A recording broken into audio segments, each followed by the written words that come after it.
4 of 5 from deep. James Harden led the way for Brooklyn with 29 points. We jokingly mentioned he was 74 points away from tying Larry Bird for 34th on the all-time scoring list. He's now 45 points away. That's a little bit more manageable for Harden. Moments ago, he met the media. Our Michael Grady was in the leadoff spot. Hey, James, you've had at least a little bit of time to kind of digest your evening overall, from seeing familiar faces, the crowd reaction, the win. How was your night overall? I'm excited. We got to win. We've been playing very, very good basketball. And to finish out strong like this, to go on the All-Star break means a lot to us. Hopefully we can get guys healthy. KD, Jeff, TLC. And after the break, keep this train rolling. And as far as playing in Houston, a lot of mixed emotions from the fans, but knew that was going to happen. I just wanted to come out here and give them a show. What does it say about this group to be playing so well? You've won 9 of the last 10 games headed into the break, playing so well, and you, Kevin, and Kyrie have only played 7 games together. It means a lot. It shows a lot about this team. We had guys end out the lineup, and it's the next man up. Guys are ready to come in and play big minutes and contribute to the game and to the team. So, it's good playoffs. It's always like that. So I think we're molding and building everybody's confidence up to be ready to, when your name is called, to be coming in the game and contribute. So it was great for us. Like I said, I'm excited for our full team to be healthy, and we keep this thing going. Brian Lewis with the New York Post. Hey, James. You said you were excited to get the win, and there were a lot of mixed reactions with the fans. I'm curious, A, was it what you expected, the reception? And B, how did it feel out there? I mean, what did it feel like what you expected it would feel like? The win. For me, once I get on that court, it's just trying to win. I'm not really worried about anything else. So that was kind of, my feeling. Win the game and do whatever it takes and do what you've been doing. Wasn't trying to show off, wasn't trying to do anything out of the ordinary that I haven't been doing.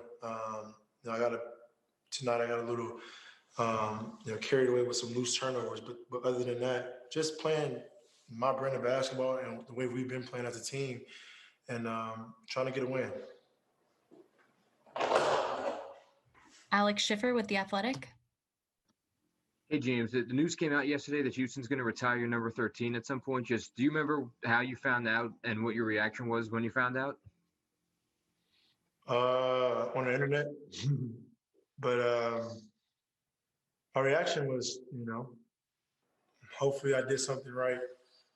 Obviously I came up short of a championship, but the work on and off the court that I put in over those past 8 years, was elite, and obviously I think that's the only thing that I didn't do or didn't accomplish is the championship, which is difficult to obtain. But as far as, bringing excitement to the city, taking care of the fans, on and off the court is something that I try to contribute. So hopefully that outweighs that.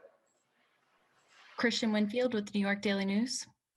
Hey, James, I know you've only been here for about a month and a half, but first in San Antonio, you guys were up 8 with about 2 minutes to go. The Spurs just send it to overtime, and then you guys come out in overtime and end that game pretty quickly.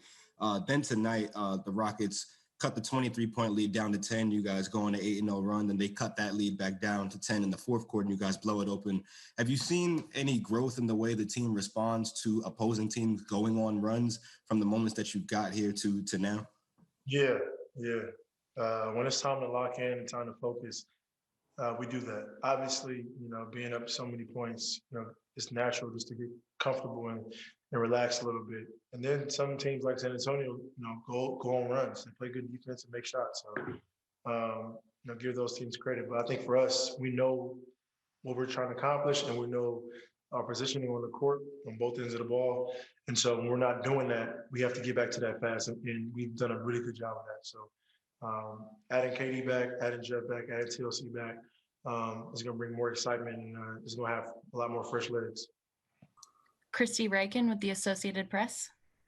Hi, James. I know you said that you don't really think about anything but basketball when you get on the court, but was tonight at all emotional for you, or did you feel any emotions maybe afterwards when you're talking to PJ and some of the other guys? No, I mean, a little weird just, being on the opposing side, but once I got on the court, it was, I'm locked in. And that's just how I am as a basketball player. Bruce Beck with NBC New York. James, you've played 23 games so far in Brooklyn in this unprecedented basketball season. How would you describe this experience as we head to the break? So far, so good. Everything that I signed up for, top to bottom, it's been great.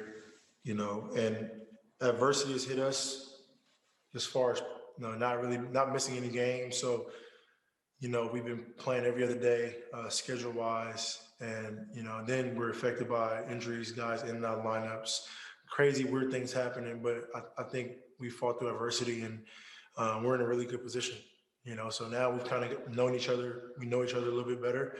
Now it's time to get some rest, take care of your body, and then be ready to go. Second half is going to be huge for us in the sense of how fast we can get out to a great start. Everybody goes through the same thing. There's no excuses, and we're here. And we're not here to make any. Kelly Iko with The Athletic. Hey, James, obviously this is a team that you played for so many years, but now having played against them, how would you assess how they're transitioning into this new era without you? I mean, I haven't really been focused on them. I've been focused on what my new situation. But it's a process, as long as you put the work in and continue to stay focused on what you're supposed to be doing, good things turn in your favor. That's all I can say about that. Vince Goodwill with Yahoo Sports. James, you mentioned a couple questions earlier just about playing your style and playing your way.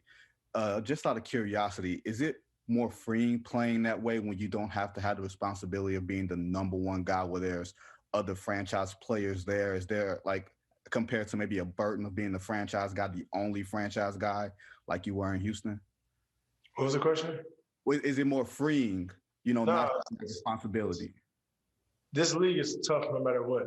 Like, you got, how you separate yourself from being one of the elite players in this league is playing at a high level consistently every single night. Like, it's great, and it's easy for somebody to have a great game every once in a while, but you separate yourself as far as being one of the ones, top 5, top 10 in this league when you do it every single night at the highest level. So that's what I pride myself on, no matter if I was in the situation when I was in Houston or I'm in a situation now.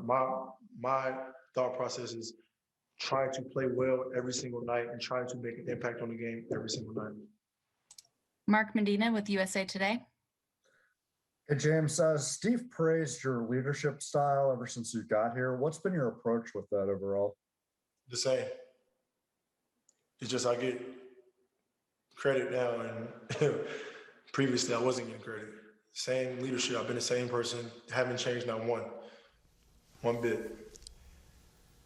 Don't get me wrong, Frank. Considering what we're going through right now, having any amount of fans in an arena is great to see. But how great would it have been if that was packed for his return? And that's why I think James Harden is happy to get through this game. Because I think for a lot of players, when Kevin Durant went back to Oklahoma City when he was with the Golden State Warriors, Kyrie went back to Boston this year, weren't any fans there. But I think for a lot of those guys, they want to get over that hurdle, just like when LeBron went back to Cleveland that first time. So I think he's relieved more than anything else, and they got out with a win. And, he was asked about leadership, and, our producer, Josh, he thinks that leadership is screaming at us in the production meeting.